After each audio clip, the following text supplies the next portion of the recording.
So this red curve is the graph of f of x, and this blue curve is the graph of g of x. And I want to try to express g of x in terms of f of x. And so let's see how they're related. So we pick any x, and we could start right here at the vertex of f of x. And we see that at least at that point, g of x is exactly one higher than that. So g of 2, I could write this down, g of 2 is equal to f of 2 plus 1. Let's see if that's true for any x. So then we can just sample over here. Well, let's see, f of 4 is right over here. G of 4 is 1 more than that. F of 6 is right here. G of 6 is 1 more than that. So it looks like if we pick any point over here, even though there's a little bit of an optical illusion, it looks like they get closer together. They do if you try to find the closest distance between the two. But if you look at vertical distance, you see that it stays a constant. It stays a constant 1. So we can actually generalize this. This is true for any x. G of x is equal to f of x plus 1. Let's do a few more examples of this. So right over here, here is f of x in red again, and here is g of x. And so let's say we picked x equals -4. This is f of -4, and we see g of -4 is 2 less than that. And we see whatever f of x is, g of x, no matter what x we pick, g of x seems to be exactly 2 less. G of x is exactly 2 less.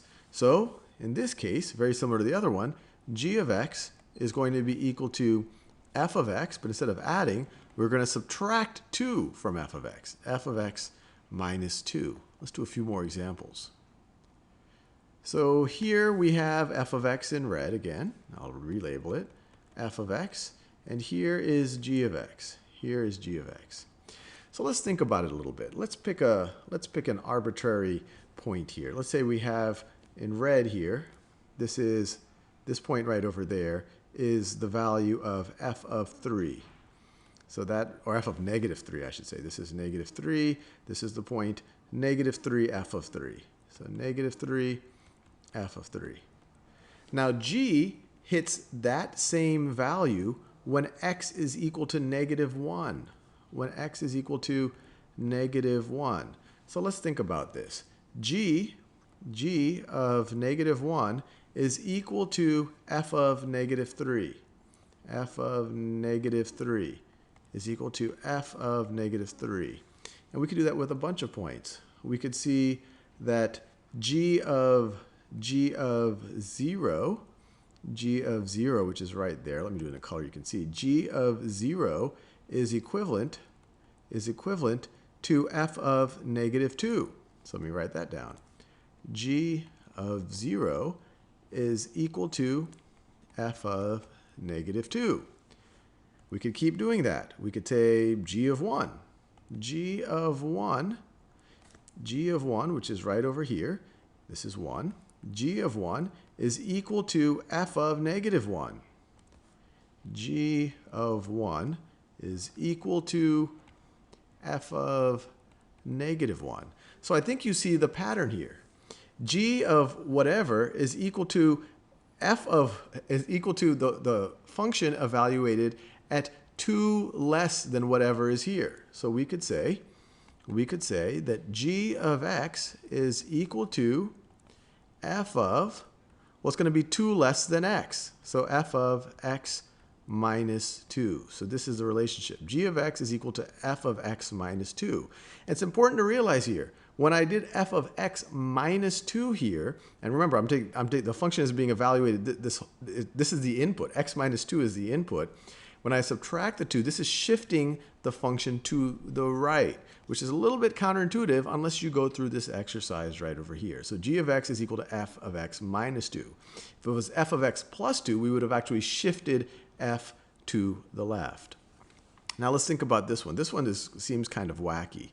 So first of all, g of x, it almost looks like a mirror image, but it looks like it's been flattened out. So let's think of it this way. Let's take the mirror image of what g of x is. So I'm going to try my best to take the mirror image of it. So let's see, it gets to about 2 there. Then it gets pretty close to 1 right over there, and then it gets about right over there. So if I were to take its mirror image, it looks something like this. Its mirror image, if I were to reflect it across the x-axis, it looks something like this. It looks something like this. So this right over here, we would call, so if this is g of x, when we flip it that way, this is the negative g of x. Negative g of x.